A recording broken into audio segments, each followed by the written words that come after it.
أعوذ بالله من الشيطان الرجيم.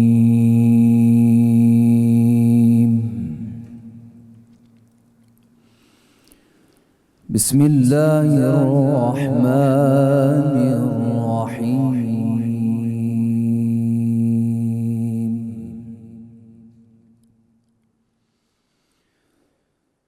أفحسبتم أنما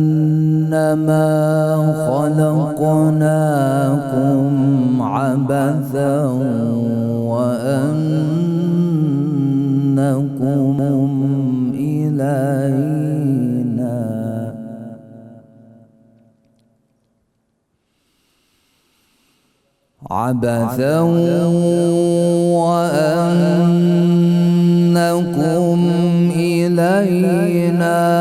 لا ترجعون.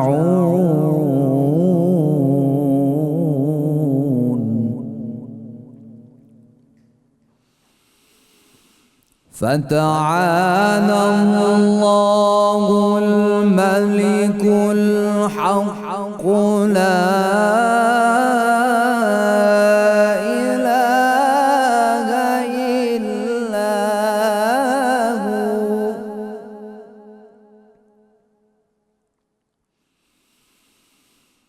فتعالى الله الملك الحق لا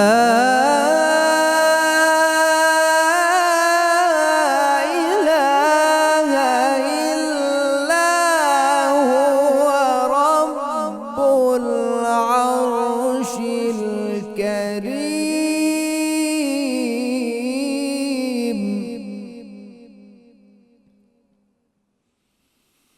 ومن يدع مع الله إلها آخر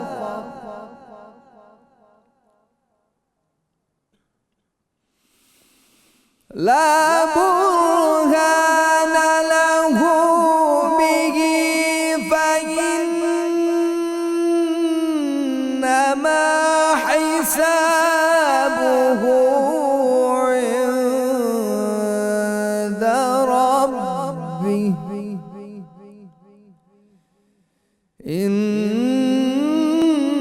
إنه لا يفلح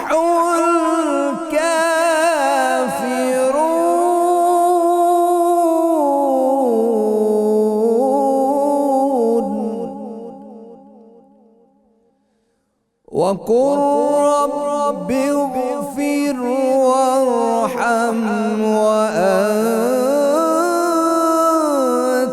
خير الراحمين.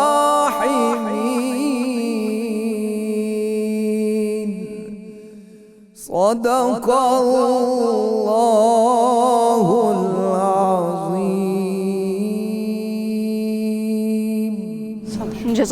جزاک اللہ قاری محمد فرحان بخش صاحب، آپ کا بہت بہت شکریہ. ناظرین کرام السلام علیکم. 92 نیوز چینل کی افطار ٹرانسمیشن میں میں ہوں آپ کی میزبان فاطمہ فیاض، اور آج میرے ساتھ کو ہوسٹ ہیں ڈاکٹر قرۃ العین طاہرہ. آپ جانتے ہیں کہ عام طور پر اس پروگرام کی میزبانی پروفیسر ڈاکٹر معین نظامی انجام دیتے ہیں، لیکن ان کی غیر موجودگی میں یہ فریضہ مجھ تک پہنچا ہے. ناظرین کرام، آج کی اس ٹرانسمیشن میں ہم جس موضوع پر گفتگو کریں گے وہ رمضان اور روزے کی عبادت کی روح ہے، یا آپ یوں کہہ لیجئے کہ روزے کی عبادت کا حاصل اور مقصود ہے. آج ہم گفتگو کریں گے ایثار پر، یعنی انسانی بنیادوں پر اللہ تعالیٰ کی خوشنودی کے لیے دوسروں کے مفاد کو، دوسروں کے فائدے کو اپنے فائدے پر ترجیح دینا، یہاں تک کہ اپنے آپ کو مصیبت اور اذیت میں ڈال کر بھی دوسروں کی بھلائی کا جذبہ رکھنا، یہ ایثار ہے. غریبوں پر، محتاجوں پر، مسکینوں پر، مسافروں پر اپنا مال خرچ کرنا، سخاوت کا اظہار کرنا. قرآن مجید میں اللہ تعالیٰ ارشاد فرماتا ہے کہ اصل نیکی یہ نہیں ہے کہ تم اپنا رخ مشرق یا مغرب کی طرف پھیر لو، بلکہ حقیقی نیکی اور نیکوکار وہ ہے جو اللہ پر، قیامت پر، فرشتوں پر، نبیوں پر، کتاب پر ایمان رکھتے ہوئے اللہ کی محبت میں، اور یہ بہت اہم ہے، اللہ کی محبت میں اپنے پسندیدہ مال سے رشتہ داروں پر، مسکینوں پر، محتاجوں پر، مسافروں پر اور غلاموں کو آزاد کروانے پر مال خرچ کرے اور زکوٰۃ دے اور نماز قائم کرے۔ آپ دیکھیں کہ پروردگار عالمین نے ایثار کو، قربانی کو، ہمدردی کو کس طرح سے تمام عبادتوں کی روح قرار دیا ہے، اور نبی پاک صلی اللہ علیہ وآلہ وسلم کی سیرت مبارکہ کو اگر ہم دیکھیں تو آپ کی حیات مبارکہ تو اس قرآنی اصول کا ایک مجسم زندہ مثال ہے۔ مثال کے طور پر جب مکہ سے ہجرت کے بعد، ہجرت مدینہ کے بعد ایک اسلامی ریاست قائم کرنے کا وقت آیا، جو کہ ایک بہت اہم مرحلہ تھا ہماری اس ساری تاریخ میں، تو آپ دیکھیے کہ رسول پاک صلی اللہ علیہ وآلہ وسلم نے اس اسلامی ریاست کی بنیاد ہی ایثار اور انسانی ہمدردی کے اصول پر رکھی۔ وہ جو مواخات مدینہ کا تصور ہے کہ انصار اور مہاجرین اخوت کے رشتے میں ایک دوسرے سے جڑ جائیں، کوئی مثال ہمیں انسانی تاریخ میں شاید ایسی اور نہ مل سکے۔ اور پھر صحابہ کرام کی زندگی، اہل بیت اطہار نے جس طرح سے ایثار کی، سخاوت کی، انسانی ہمدردی کی مثالیں قائم کی ہیں، اس پر ہمارے مہمان ابھی کچھ دیر میں گفتگو کریں گے۔ ناظرین، میں آپ کے سامنے ایک فارسی شاعر شیخ بہائی کے کچھ اشعار رکھتی ہوں جو اسی موضوع پر ہیں، آپ سماعت فرمائیے۔ ہمیں روز روز بودن، ہمیں شب نماز کردن، ہمیں سال حج نمودن، سفر حجاز کردن، یعنی ہر دن روزہ رکھنا، ہر رات عبادت کرنا، اور ہر سال حج کے لیے عازم حجاز ہونا، ز مدینه تا به کعبه سر و پا برهنه رفتن، طلب برای لبیک به وظیفه باز کردن، مدینے سے مکے تک کا فاصلہ ننگے پاؤں طے کرنا، اپنے ہونٹوں سے لبیک کا وظیفہ ادا کرنا، بے مساجد و معابد ہمیں اعتکاف جستن، ز ملاہی و مناہی ہمیں احتراز کردن، مسجدوں میں، عبادت گاہوں میں کثرت سے اعتکاف کرنا اور ان تمام کاموں سے اجتناب کرنا جس کی دین میں مناہی۔ به خدا که هیچ کس را ثمر آنقدر نباشد که به روی ناامیدی در بسته باز کردن، خدا کی قسم ان میں سے کسی بھی عمل کا اجر اور ثواب اتنا نہیں ہے جتنا کسی مایوس، کسی محتاج، کسی ضرورت مند پر کوئی بند دروازہ کھولنے کی، کوئی در امید وا کرنے کا ثواب۔ تو یہی ہمارے آج کا موضوع ہے، اس پر ہم بات کریں گے۔ ڈاکٹر قرۃ العین، آپ کچھ اس میں اضافہ کرنا چاہیں گی؟ جی، سب سے پہلے تو السلام علیکم ورحمۃ اللہ وبرکاتہ۔ معزز ناظرین، جیسا کہ ہماری کو ہوسٹ جو ہیں ڈاکٹر فاطمہ، انہوں نے بڑی خوبصورتی سے اس پروگرام کا آغاز کیا اور اس موضوع کے حوالے سے ہمارے سامنے بہت خوبصورت فارسی کے اشعار بھی رکھے۔ اس میں یہ کہنا چاہتی ہوں سب سے پہلے تو کہ موضوع سخن یا موضوع گفتگو جو ہے آج ہمارا، وہ ہے ماہ رمضان، ماہ ایثار، ہمدردی۔ تو ناظرین محترم، یہ تمام جو صفات ہیں، اخلاقیات ہیں، اخوت ہے، ہمدردی ہے، مواسات ہے، یہ تمام کے تمام جتنی بھی اخلاقیات عالیہ ہیں، یہ تمام کے تمام جب ایک فرد کے ساتھ متصف انسان ان سے خود کو کرتا ہے تو وہ ایک مثالی فرد بن جاتا ہے۔ بے شک جب وہ ایک مثالی فرد بنتا ہے تو ان مثالی افراد سے وابستہ جب ایک گھرانہ وجود میں آتا ہے تو وہ گھرانہ ایک مثالی گھرانہ بنتا ہے، اور اسی طرح یہ گھرانے مل کر ایک مثالی معاشرے کو وجود میں لاتے ہیں، اور پھر تمام دنیا کے اندر اس معاشرے کی پذیرائی کی جاتی ہے۔ وہ ایک ترقی پذیر، ترقی یافتہ جو ہے وہ قوم کہلاتی ہے۔ تو ہمارا ٹارگٹ یہ ہے کہ ہم اس معاشرے کی طرف اپنے جو قدم ہیں ان کو بڑھانا شروع کریں۔ ہم اس نبی کے امتی ہیں جس کے بارے میں کہا گیا کہ اِنَّکَ لَعَلَىٰ خُلُقٍ عَظِيمٍ، کہ بلا شبہ آپ اخلاق کی بلند ترین مقام پر ہیں، اور پھر یہ بھی کہ وَمَا أَرْسَلْنَاكَ إِلَّا رَحْمَةً لِّلْعَالَمِينَ، آپ کو تمام جہانوں کے لیے رحمت بنا کر بھیجا گیا ہے۔ تو جب اتنی واضح ہمارے سامنے اخلاقیات کا ہمارے سامنے اسوہ حسنہ موجود ہے، تو کیا وجہ ہے کہ ہمارے معاشرے کے اندر یہ تمام اخلاقیات عالیہ جو ہیں وہ ہمیں اس مقام پہ نظر نہیں آتی، اس درجے پہ نظر نہیں آتی؟ تو ان تمام پہلوؤں سے گفتگو کرنے کے لیے ہمارے سامنے ہمارے اس اسٹوڈیو میں اس وقت بہت زندگی کے مختلف شعبہ ایجاد سے افراد جو ہیں وہ موجود ہیں، جو ہمارے سامنے ان تمام پہلوؤں سے گفتگو کریں گے۔ ابھی ڈاکٹر فاطمہ آپ کے سامنے ان کا تعارف بھی ہمارے ساتھ کروائیں گی۔ شکریہ ڈاکٹر صاحبہ۔ ہمارے ساتھ آج اسٹوڈیو میں موجود ہیں مفتی محمد فاروق القادری، آپ ان سے اچھی طرح واقف ہیں۔ ان کے ساتھ تشریف رکھتے ہیں ڈاکٹر فیض اللہ بغدادی، اور ہمارے ساتھ آج موجود ہیں ڈاکٹر شازیہ قیوم، ان کا تعلق سائیکالوجی کے شعبے سے ہے، اور صوفیہ ہمایوں صاحبہ جو انگریزی ادب کی استاد ہیں۔ اور ہماری اس محفل کو حمد باری تعالیٰ سے، نعت رسول مقبول سے اور منقبت سے رونق افروز کرنے کے لیے ہمارے ساتھ موجود ہیں شہباز قمر فریدی اور ان کے ہم نوا، ہم ان کا بھی شکریہ ادا کرتے ہیں۔ اور رمضان کی بات ہو، افطار کی بات ہو، کچن اور ریسیپیز کی بات نہ ہو، یہ کیسے ہو سکتا ہے؟ تو کچن میں ہمارے ساتھ شیف منیرہ موجود ہیں، ہم ان کا رخ بھی کرتے ہیں، ان سے پوچھتے ہیں کہ منیرہ آج کیا سلسلہ ہے، کیا بنانے والی ہیں آپ؟ آج کی جو ریسیپیز ہیں، آج میں بنا رہی ہوں peri peri grill chicken with garlic rice, اور ساتھ میں اس کے بنے گا سیب اور بند گوبھی کا سلاد، جس میں آپ ایڈنگ میکرونیز کی بھی کر سکتے ہیں۔ صرف بند گوبھی کا سلاد، اس میں اور کچھ نہیں ہوگا؟ ایڈ کر سکتے ہیں، وہی بتا رہی ہوں، اس میں میکرونی بھی ایڈ کر سکتے ہیں آپ، نٹس بھی ایڈ کر سکتے ہیں، چکن بھی ایڈ کر سکتے ہیں۔ صحیح۔ تو یہ بچوں کی بڑی کریمی سی ایک ان کو بڑی پسند ہوتی ہے، تو آج اس کو پلاؤ کے ساتھ میں سرو کروں گی۔ اور ساتھ میں جو بنا رہی ہوں وہ بناؤں گی، آلو کو بوائل کر رہی ہوں، ساتھ میں آلو والے کچھ رولز بناؤں گی۔ بہت تو یہ آج کی 3 ریسیپیز ہیں۔ جو پیری پیری چکن ہے اس کا میں تھوڑا سا بتانا چاہوں گی کہ پیری پیری چکن، اس کی جو اسپائسیز ہیں، آپ نے اس کو ہول اسپائسیز جو ثابت لال مرچ ہوگی، اوریگینو ہوگی، ثابت گرم مسالے، اس کو میں نے سرکے میں بوائل کیا ہے، بوائل کر کے اس کی میں نے پیسٹ بنائی اور پھر اس کو میں نے میرینیٹ کر کے یعنی پیری پیری کا مسالہ بھی آپ سارا خود بنائیں؟ جی بالکل، میں ابھی یہاں پہ یہ ڈک میں لگا کے رکھا بھی ہے تاکہ اس میں رچ بس جائے، پھر اس کو میں گرل کروں گی، اور اس کے ساتھ جو رائس بنیں گے، گارلک کا اس کو اسپیشل فلیور دوں گی، گارلک کو چاپ کروں گی، اس کی پیسٹ نہیں یوز کرنی۔ اچھا۔ اور اسپیشل اس کا یہ ہوتا ہے کہ آپ اس کو بٹر میں اگر بنائیں تو بہت اچھا بنے گا۔ تو یہ آج کی 3 ریسیپیز ہیں، اور آج ہمیشہ کی طرح کوشش کروں گی کہ آج کی ریسیپی میری آپ سب کو بہت پسند ہے۔ بالکل، بلکہ نوجوانوں کو بہت پسند آئے گی، کیونکہ پیری پیری چکن تو بڑا مقبول ہے سارے بہت ہی پسند کیا تھا، آپ اس کو مختلف طریقوں سے بھی کھا سکتے ہیں، وہ بھی آگے میں بتاؤں گی۔ ضرور ضرور، اور ہم آپ کی طرف لوٹ کر آئیں گے۔ مس منیرہ سے کوئی مشروب تو پوچھیے، کوئی مشروب آج شامل نہیں ہے ہماری اس افطار میں؟ جی کوئی مشروب شامل نہیں ہے ہمارے مشروب بھی ہے، ڈرنک دودھ والا میں بناتی ہوں۔ آج میں نے دودھ بنانا ہے سوئیوں والا، جس میں نے کھویا ایڈ کیا ہے، سوئیاں ایڈ کی اور دودھ کو بوائلڈ ہو رہا ہے، ساتھ میں اس میں دار چینی کا فلیور دیتی ہوں۔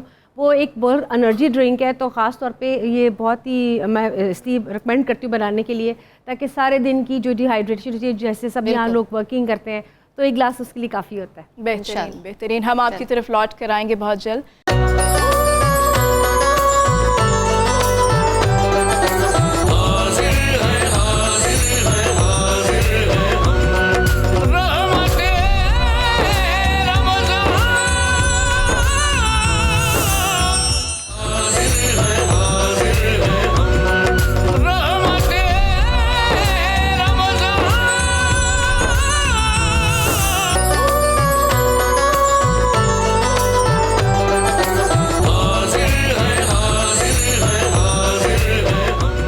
ناظرین کرام، 92 نیوز چینل کی افطار ٹرانسمیشن میں آپ کو ایک بار پھر سے خوش آمدید۔ آج ہم گفتگو کر رہے ہیں کچھ ایسی انسانی اخلاقیات پر جو کسی بھی انسانی معاشرے کی کور ویلیوز تصور ہوتی ہیں، جس میں اثار ہے، انسانی ہمدردی ہے، سخاوت ہے۔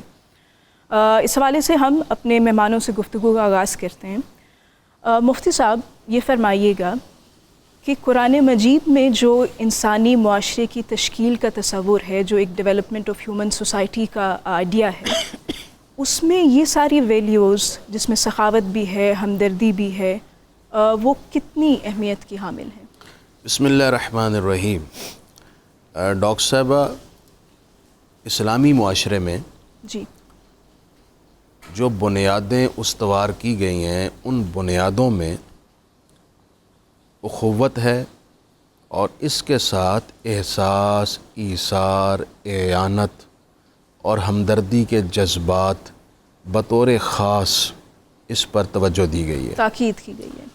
تاکید کا عالم یہ ہے کہ الاشیاء تعرف باضدادہا، کسی بھی چیز کے 2 پہلو ہوتے ہیں، جی، ایک پازیٹیو اور ایک نیگیٹو۔ درست. قرآن نے ان دونوں پہلوؤں کو سامنے رکھا اور کسی چیز کو پہچاننے کے لیے پہلے اس کا منفی پہلو سامنے رکھا جائے تو سمجھنے میں قدرے آسانی ہوتی ہے. اب قرآن مجید نے کچھ ایسے کریکٹر سامنے لائے جو بخل سے عبارت ہیں, جن کی طبیعت میں انکباد ہے, وہ صرف اپنی ذات کے لیے جینا ہی جینا سمجھتے ہیں.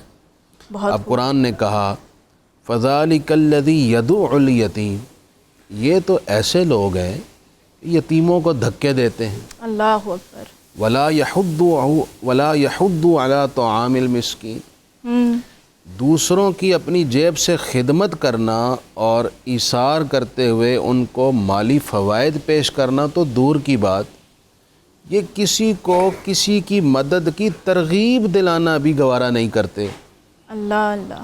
اور آخر میں یہ کہا وَيَمْنَعُونَ الْمَاعُونَ, ان کا بخل ان کے فکر اور سوچ پر اس قدر حاوی ہے کہ یہ روزمرہ کے معمولی سی استعمال کی چیزیں ہیں جو اڑوس پڑوس میں دی جاتی ہیں, لی جاتی ہیں, یہ وہ تک بھی شیئر کرنا اپنی ذات کے لیے پسند نہیں کرتے. اللہ اکبر. اچھا, کچھ عرصہ قبل تک یہ چیزیں ہماری سوسائٹی میں بھی عام تھیں, یعنی یہ شیئرنگ ہوا کرتی تھی اڑوس پڑوس میں. جی اب تو وہ معاملات اب چند سالوں سے وقت نے ایسا پلٹا کھایا ہے, جی لوگوں کے مزاج اس تیزی سے تبدیل ہوئے ہیں, اب لوگ اپنے گھر کی چار دیواری میں سمٹ کر رہنا اور اپنی ذات کی حد تک رہنا سمجھتے ہیں کہ یہ ہم سیکیور ہیں, یا ان کے مائنڈ میں ہوتا ہے کہ اس طرح ہمارا جینا شاید زیادہ قابل اعتماد اور پرسکون ہوگا. پرائیویسی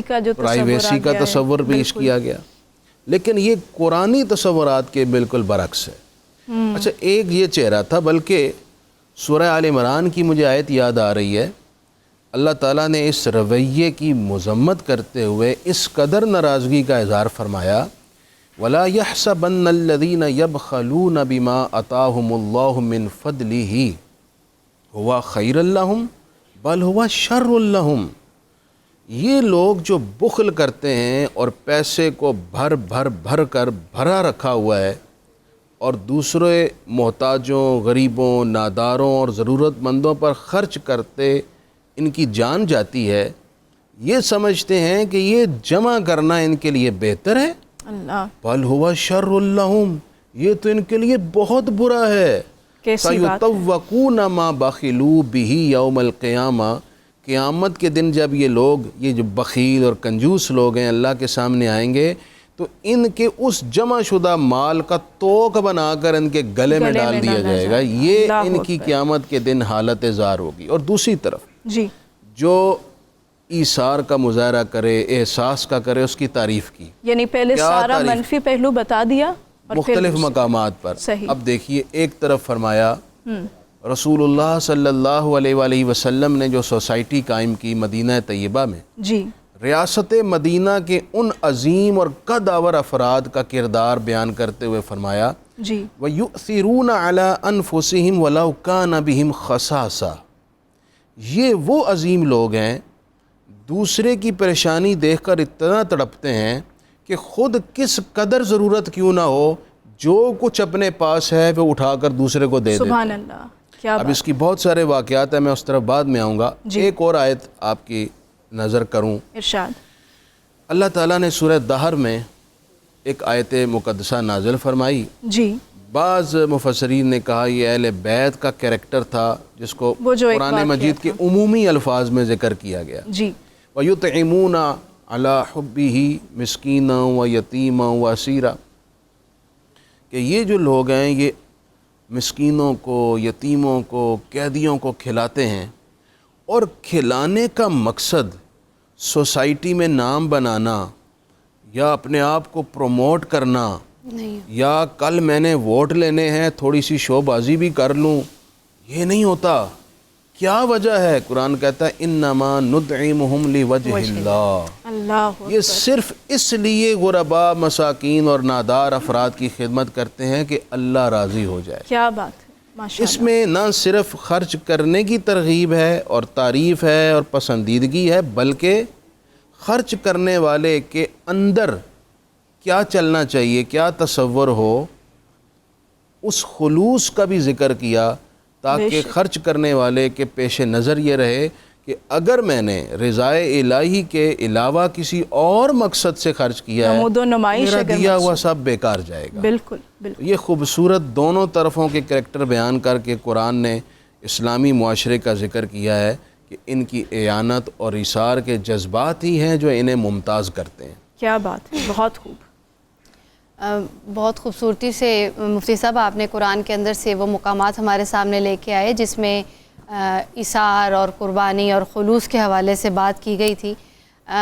ڈاکٹر فیض اللہ بغدادی صاحب، میں آپ سے پوچھنا چاہوں گی کہ یہ تو قرآن کا ایک ہمارے سامنے پس منظر آیا، تو اسی قرآن کو لانے والا داعیے قرآن حضور پاک صلی اللہ علیہ وآلہ وسلم کا جو اسوہ حسنہ ہمارے سامنے آتا ہے، جس میں ہم دیکھتے ہیں کہ آپ نے یتیمی کے پورے حالات دیکھے، اور اس کے بعد فتح مکہ سے جو مکہ کا پورا ٹائم تھا اس میں آپ نے بہت کفار کی جانب سے بہت شدید رویہ بھی دیکھا، پھر ہجرت کے بعد ہجرت مدینہ، اور اس میں تمام جو ادھر گئے تو وہاں پہ کیا رویہ آپ نے اختیار کیا محتاجوں کے ساتھ، بیواؤں کے ساتھ، وہ اس طبقے کے ساتھ جو کہ پسا ہوا تھا، تو وہ حالانکہ آپ خود بھی ایک یتیمی کے دور سے گزرے تھے، ایک سختی بھی دیکھتے رہے، پھر بھی آپ نے کیا رویہ اختیار کیا اس تمام افراد کے ساتھ؟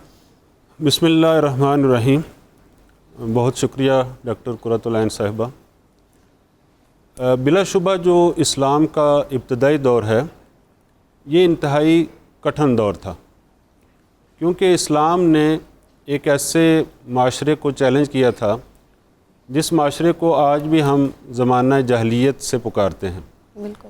تو یعنی وہ ایسا معاشرہ تھا جو ہر طرح کی جو برائیاں ہیں ان کی اماجگاہ سمجھا جاتا تھا۔ صحیح۔ اور جب اسلام نے ان کو اپنے نئے دین کی طرف دعوت دی اور نئے دین کی طرف بلایا تو انہوں نے اس آئین نو کو اپنے لیے چیلنج سمجھا اور انہوں نے اپنے طرز کہن پر ہی رہنے کو پسند کیا۔ تو لامحالہ اس کا ایک ریاکشن ہونا تھا، اس ریاکشن کی وجہ سے انہوں نے اسلام اور اسلام کے جو فالورز تھے ان پر طرح طرح کے مظالم ڈائے، ان پر طرح طرح کی مصائب جو ہیں ان پر انڈیلی، اور یہاں تک کہ ان کا سوشل بائیکاٹ کیا اور 3 سال تک وہ شیب ابی طالب میں محصور رہے۔